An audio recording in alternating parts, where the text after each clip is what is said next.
Upita breakfast ku 104.1 the pumping Piro Fekas mawusanza ngena ngiyakumkela lami libito ngiPrince Vale ngithembisile ke la ngathi mangibuya ke la ndobe ngikhuluma ke ni new member of the legislature ngicela uve kusibeka izinto le. To the Republic of South Africa, I, Busisiwe Mkhwebane, swear that I will be faithful to the Republic of South Africa and will obey, respect and uphold the Constitution and all other law of the Republic, and I solemnly promise to perform my functions as a member of the legislature of the province of Mpumalanga to the best of my ability. So help me God. Advocate Busisiwe Mkhwebane njengomvili Tolobeka Sera as a new member of the legislature ya Mpumalanga ma ngicela ukwamukela kumsakazo wemango iBita breakfast kunjani?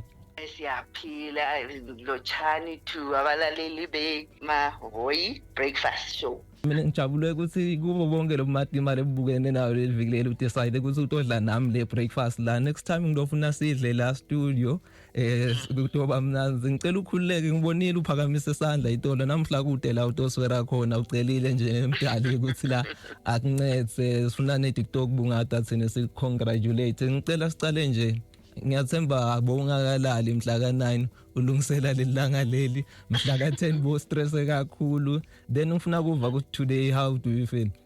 Hi, today I'm feeling very much elated.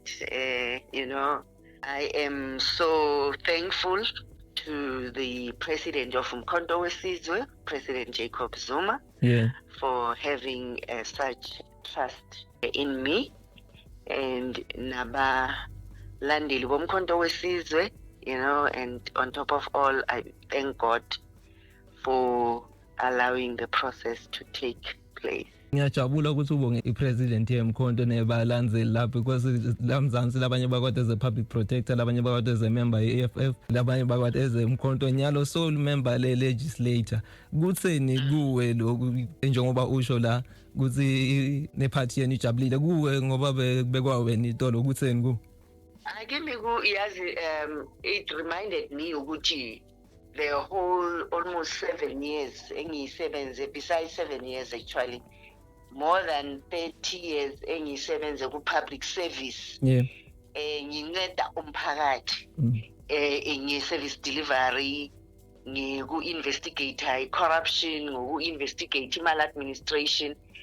And now I'm a member of the provincial legislature, which means I will also be able to continue to serve umphakathi, to conduct the oversight, especially over the members of the executive committee, MECs, Premier, to do public participation, ukusebenza nomphakathi futhi holder to account executive MEC no Premier. So ukuqhubeka ukwenza what I've done for more than 30 years as a public servant. Now, member a legislature when you are the voice, the voiceless.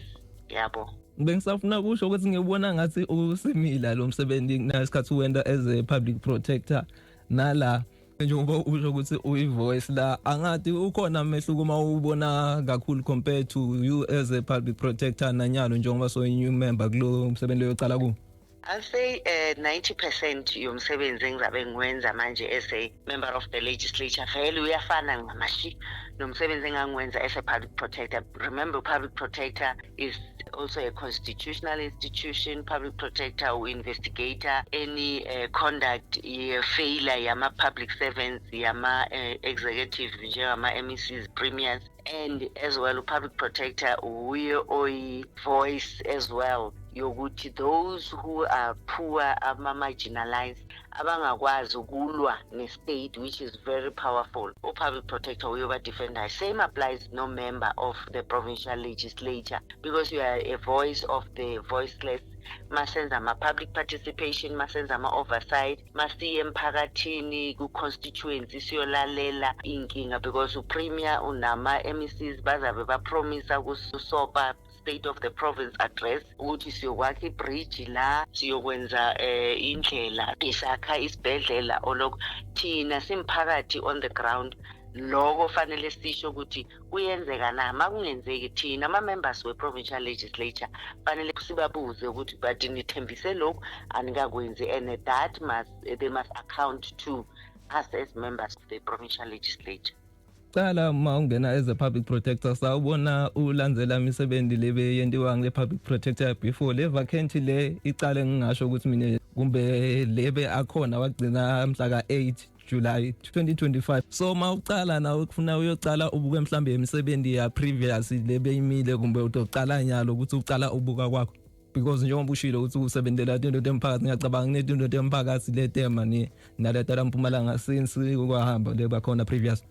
Yes, I remember Umkhonto Wesizwe sinama members I9 ne after the 2024 local national elections, so bebakhona bozakwethu basebenza. So the most important thing ukuthi thina sisebenze as a collective because I will have to get reports ukuthi ba sebenze ukufika kuphi, and then at the end of the day nami ke with my contribution sibona ukuthi ke sisebenza njani, we change last change khona laba sebenze khona nathi siqhubeka khona lapha. But what I will say ukuthi ngingena as a party leader ngifila ispace sa the previous party leader, so the most important thing ukuthi thina sisebenza nomkhondo wesizwe, and remember we are the main opposition party, therefore we will have to play our key role as an opposition party. Ngicela ukuchecka amanzi amancane lokhu because lesikhathi udila ne-national beyikhulu then i-province incane kumbe hey umsebenzi we-community nawo omningi kumbe angadi ngifuna ukuchecka ukuthi ikhona i-pressure kulokhu kumbe angifuni ukuthi nginyaze umsebenzi we-province. Okay. But realistically, remember as a public protector I dealt with the whole of South Africa. Not only South Africa, Africa, I engaged in international even institutions. So I did exceptionally well in that space. If you remember the kind of reports and investigations, more than 60,000 SL, the resolver and bread and butter issues, getting 3 clean audits and first time in the history of that particular office, and the kind of investigations which we conducted. So that work was not because of only me, but it was because of the team I was working with. Therefore, nalapha legislature, nangisebenza nale team, the other 8 members, and also besides that, the whole of the members is a provincial legislature, because the main thing thina under the guidance ye speaker, because speaker akasi speaker se ANC, speaker is speaker saseMpumalanga, and speaker huye fanele amake sure ukuthi naye uyabaholder fanele holde lama executive to account ukuthi bayawenza yini umsebenzi, and speaker remember uyawenza nama petitions, public participation, the communities baye bamite njengokutake i-legislature to the people, abantu fanele ba-attende, ba-raise ama-concerns and basho ukuthi these things are not happening. So any job singoba ngokuthi sisebenze as a collective. So I would say this one is also has its own special way of saying it is huge nayo in its space, but I'm glad ukuthi it's a very focused like Mpumalanga. Yeah. But again, Mpumalanga, remember, we are the province of the rising sun. Thina si supply umhlaba wonke ngelahle lethu laseMpumalanga. So uyabona ukuthi nayo it's a province which is very much important in the international sphere. Uvete ukuthi speaker la weMpumalanga kasiwa le party le nawe njengoba songene la wethu wala Mpumalanga usa represent political party yakho wedwana kukhona mhlambe lesingakulenzela because ngijabulile ngendlela uswere ngayo lapha wathi utolandzela iconstitution ngendlela ngayo waveta nokuthi indawo implementa imithetho, so kukhona lesingakulenzela mhlambe la kuwe lokunyani ngente kan business team vele ne team lesingakulenzela lasifunze ithethe la Mpumalanga. Yes, definitely. Even though ngithe sizalandela umthetho, but remember thina simkhonto wesizwe, we still maintain that this is a Roman Dutch law and this must be changed, and thina 2029 we would want to get a 2/3 majority, and or alternatively sisebenze nama-parties, black parties, sikwazi ukuthi sitshentshe lo mthethosisekelo. So siyiMpumalanga, we will have to contribute towards that. We will have to make sure ukuthi imithetho efanele ishintshwe esese-oppressive against abantu bethu abanzima. So ufanele ukuthi sikwenze lokho. Therefore, I think kufanele kube nama-changes. La sizobona khona ukuthi mara lo mthetho lo awubereki. Kufanele kube siyagcugcuzela ukuthi umthetho uchangewe. Uyabona ngoba uyakhumbula kunama-provincial laws which are falling under the control ye legislature. So I think those are the things efanele siziqalelele. Akusukuthi umthetho silandrele nje ukuthi ngoba constitution ithi or umthetho uthi. Mthetho yes siu-implemente sibone nokuthi nabi executive ama-MECs no-premier bayawulandrela, mara siqalelele nokuthi mara umthetho loyo uyabenefit abantu bethu, and then si-propose ukuthi umthetho uchange. Yabo. Singathasha kuloko kancane because ngilebe ngifuna ukuva stokhona ngijabule ukuthi mawuzona stokhona enjoy idemocracy our forefathers. Ikhona mhlambi imithetho lo ngayibala le2 le3 nyana ngoba nami nje one of my forefathers amungitshele ukuthi lenzawo lengihlala kuyo la kufuna sitshintshe sibide ngeligama lami. So ngithola lokho ukuthi khona ikhona mhlambe lo ngasi-highlighta ngayo imithetho ukuthi I'm happy nalokuthi uvetile ukuthi akusiyo imithetho yethu lela South Africa. Mawungabuka ipolitiki ayiveli la, so maba implementa le mithetho bengeke isivune thina vele la. So ikhona mhlambe lo ngasi-highlighta ngayo ukuthi okay now 1 2 3 lesingafisa ku-change ukuthi benefit thina abantu. I think angizakhuluma nje nge-broader perspective before ngiyongena lapha yabona ngoba ama-MPLs fanele siphasa ama-provincial laws ne in terms of the constitution under schedule 4 and 5 of the constitution, meaning imithetho mayelana ne-health, education, housing, agriculture, roads and local government. Yabona, so leyo mthetho leyo ifola under the sphere of the province. So fanele thina scrutinize lama bill, let's say u-MEC or premier ba introduce a certain law, and then see propose amendments to that, see highlight gaps, and then see ensure ukuthi leyo mthetho is serve a public interest rather than just the interest of the former oppressors. So thina fanele siyenze ukuthi is benefit yabona. And as well we can introduce private members bills or legislative proposals. Hence I'm saying ukuthi nakube kunokuthi ke indawo fanele ichangewe sithola lawo ma request and applications singakwazi ukuthi ke especially when it relates to these provincial aspects zemithetho, we can be able to introduce a private members bill. We can also check ukuthi imiphi imithetho fanele check and then it changes. So those are the things efanele sizithole futhi kini, because masenza ama-constituency work every Monday ama-members we provincial legislature kanye nama-members wase parliament, we must do what we call constituency work. Siye emiphakathini yethu sisebenzisane nani sizothola directly ama-issues and-impactayo. Therefore that's where these things zivela khona. Uyabona ukuthi nani nimphakathi, hence I'm saying we are your voices. Nani simitha nani nisinikeza those challenges, so we can take them back to legislature, raise in terms of questions to those MECs premier as a motion of notice of motion, where we are saying siphikapela esibhedlela esinje treat abantu this way. Therefore sipropose ukuthi kwenzeke sona so ku-investigate kwenziwe ama-public hearings or receive nama-public statements la sizobeka nje ezidlangalaleni ukuthi uminister onjalo u-MEC onje or lo uyafeyila ukwenza umbereko wakhe. Kukhona mhlambe lo ngakudzinga kubantu bemphakathi because okay vele ubonge iparty yakho la ngiyacabanga ngiyomangake bengekho le party bonge ungene kulesihlalo leso ubongene nemndeni wakho lana, then afuthi ngicale before ngiva ukuthi mhlambe ungathi ngantu kwemphakathi ikhona mhlambe i-community role le idlalile kuze ufike la.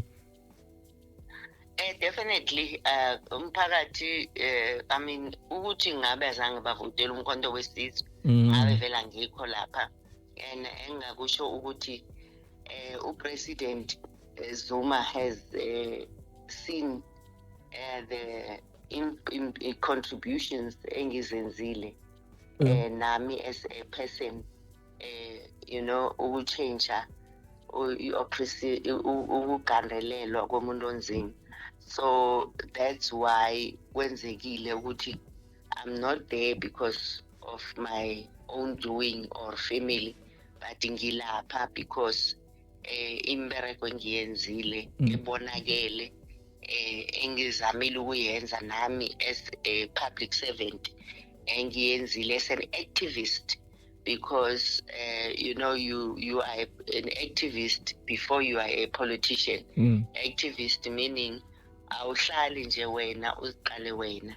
I-activist, you are always concerned about the needs and the problems zomphakathi and ufuna ukuchange impilo zomphakathi. So ngeke umbereko njengalo if you are selfishly looking wena nje kuphela ukuthi kungawe kungomphakathi bese kuba nge-community ophila kuyo khani kuza kwi-family bese kuza kuwe, because that's what you are saying ngoba you are serving actually when you occupy such position. Lekulalele lo muntu lo observer ke la ngilebe ngifuna kuva ngiyajabula lokunye ukuhighlightile ukuthi nema constituency la kule ndzawo lesihlala kude bengifuna kuva ukuthi mhlambe yini le ungakudzinga mhlambe kwemphakathi ukuthi umsebenzi wakho abelula nokuimplementa lama laws lesikhuluma ngawo. Okungaba lula ngathi nangifika la kwamkhonto 2024 sa introduce i-process yokuthi si-establish ama-committees within ama-members womkhonto wesizwe, ngoba sihlala kuma-VD, sihlala kuma-ward, ukuthi kula ma-ward abahlala kiwo sibe nama-committees la sizothola ikhalo zomphakathi, because nawazi ukuthi in my ward kunesikolo asinakekelwa, asina furniture, or kune crime njenge-bullying zabantwana esikolweni and is not attended to, or kune kliniki ayina inhlahla ayina anything. So those things asithe thina as members somkhonto then asizithumelele kwi-central place la sizothi sibe nazo bese sizinikeza ama-members wethu we-provincial legislature, nabo nabavakatshela imiphakathi nabenza i-constituency work. That's where members of the public can raise ama-issues, because kungama Mondays ama-constituency work. There's nothing stopping them to go to that school to check nabo physically ukuthi lokho kuyenzeka, we need to do that. Now umphakathi sizo request ukuthi wenze that. So it's not only nge-issue ukuthi sine office le-constituency, but it's also about the fact ukuthi si-attenda nama-meetings womphakathi kula sizothola khona the issues ezibatroublayo.